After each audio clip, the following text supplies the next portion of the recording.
আরও একটা সমস্যা, তো আশা করি আপনারা জানেন এর আগে রাজ্য সরকার যখন ছিল, তো 100% রোস্টার যে তৈরি করা হয়েছিল, সেই রোস্টার মিলেই কিন্তু নোটিফিকেশন প্রকাশিত করা হয়। দুটি নোটিফিকেশন ক্যান্সেল করা হয়েছে, আশা করি আমরা জানি। আপনারা অন শিখতে পাচ্ছেন 0325, 0225, 0125, ঠিক আছে।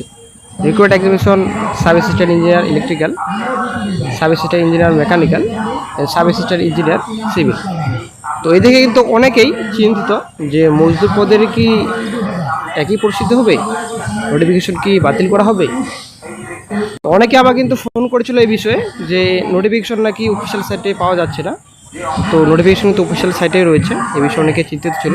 সাইটটা কিন্তু নতুন করে আপডেট করা হয়েছে, তার জন্য এরকম সমস্যা ছিল। তো এখন কিন্তু নোটিফিকেশনটি অফিসিয়াল সাইটেই রয়েছে।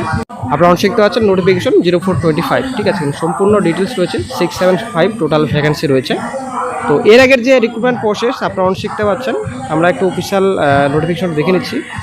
এখানে যে অফিসিয়াল রিক্রুটমেন্ট প্রসেসের কথা বলা হয়েছে, scheme and syllabus, date of examination for the above mentioned post will be published in our official website, ঠিক আছে। তো সিলেবাস এখনও পর্যন্ত অফিসিয়াল সাইটে দেওয়া হয়নি, পরবর্তীতে কিন্তু নোটিফাই করতে হবে এমনই কিন্তু বলা হয়েছিল। তো কেএমসি মজদুরের যে গুরুত্বপূর্ণ আপডেট কিছুদিন আগে চ্যানেলে দেওয়া হয়েছিল যে শিগগিরই ফিল্ড টেস্ট হবে, তবে সরকার পরিবর্তন হওয়ার পর অনেক কিছু পরিবর্তন হয়েছে। তো কেএমসি মজদুরের পরীক্ষা হবে নাকি ফিল্ড টেস্ট হবে, এই তথ্য একটা উঠে আসছে। হয়তো পরীক্ষা হতে পারে, ঠিক আছে, কিংবা পরীক্ষা নাও হতে পারে। ব্যাপারটা হচ্ছে এর আগে যে নোটিফিকেশন, এর আগে নোটিফিকেশন কিন্তু মেনশন রয়েছে স্কিম অ্যান্ড সিলেবাস। তো পরীক্ষা হওয়ার অনেকটাই সম্ভাবনা রয়েছে, কারণ নতুন সরকার এই যে ইন্টারভিউ প্রসেস রয়েছে সেটা কিন্তু অনেকটাই কমিয়ে দিয়েছে নাম্বার, ঠিক আছে।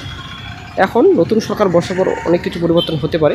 তবে একটা ব্যাপার যে এর আগের যে নোটিফিকেশনগুলো রয়েছে বেশ কিছু পরিবর্তন হবে না, তবে নেক্সট যে রিক্রুটমেন্ট নোটিফিকেশনগুলো প্রকাশিত হবে ফিউচারে, সেগুলোতে কিন্তু অনেক কিছু পরিবর্তন হবে রিক্রুটমেন্ট রুলসে, ঠিক আছে।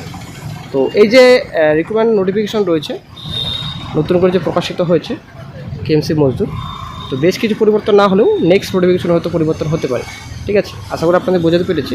নেক্সট পয়েন্টে চলে আসি, মজদুর পদের যে বিজ্ঞপ্তি প্রকাশিত হয়েছিল সেই বিজ্ঞপ্তি কি বাতিল হবে?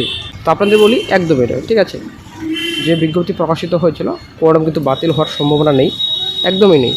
কারণ কিসের জন্য বাতিল হবে? কিছু প্রকাশিত হয়েছে, কোনোরকম কিন্তু রিক্রুটমেন্ট এক্সামিনেশন হয়নি, কোনো কিছু হয়নি, তো বাতিলের কোনো রকম সম্ভাবনা নেই, ঠিক আছে।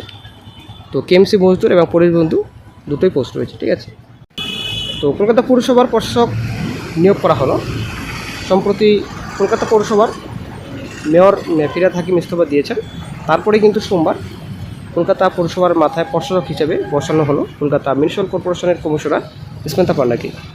বিজ্ঞপ্তি অনুযায়ী সর্বাধিক 6 মাস মেয়াদ রয়েছে, অথবা যতদিন না পর্যন্ত নতুন নির্বাচিত বোর্ড দায়িত্ব নিচ্ছে ততদিন তিনি এই দায়িত্ব সামলাবেন।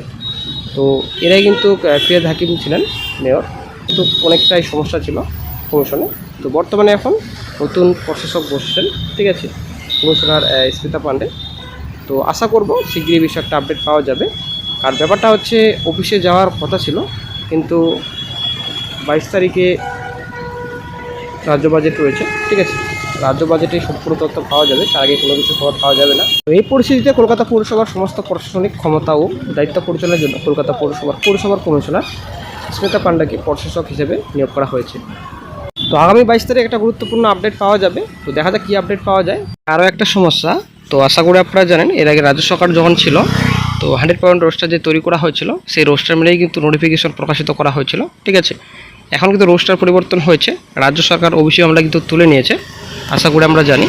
তো সেই মতো কিন্তু ওবিসিও কিন্তু অনেকটা প্রভাব পড়বে রিক্রুটমেন্ট নোটিফিকেশনে, ঠিক আছে। তার জন্য হয়তো অনেকটা লেট হচ্ছে রিক্রুটমেন্ট যে এক্সামিনেশন, অ্যাকচুয়ালি কেএমসি মজদুরের যে পরীক্ষা ফিল্ড টেস্ট, তো এটাতে কিন্তু অনেকটা সমস্যা দেখা দিচ্ছে আশা করছি।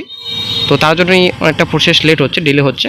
তো যাই হোক, নতুন আপডেট পেলে সমস্যা হচ্ছে আপডেট দিয়ে দেওয়া হবে। তবে পিএসসি আদার্সের রিক্রুটমেন্ট বডি রয়েছে, সমস্যা ফেস করছে ওবিসি নিয়ে। তো হয়তো এমএসসিও কিন্তু সমস্যা ফেস করছে ওবিসি নিয়ে। আশা করব শীঘ্রই এ বিষয়ে একটা আপডেট পাবো। তো নোটিফিকেশন কোনো রকম বাতিল হচ্ছে না, এবং ফিল্ড টেস্ট নাকি লিখিত পরীক্ষা সেটা কিন্তু কোনো রকম খবর নেই। তবে এর আগে যে নোটিফিকেশনগুলো ছিল আশা করি সেম প্রসেস থাকবে, ঠিক আছে, কোনো কিছু হয়তো পরিবর্তন হবে না। তবে এরপরে যে নোটিফিকেশনগুলো প্রকাশিত হবে ফিউচারে, তো অনেক কিছু পরিবর্তন হতে পারে।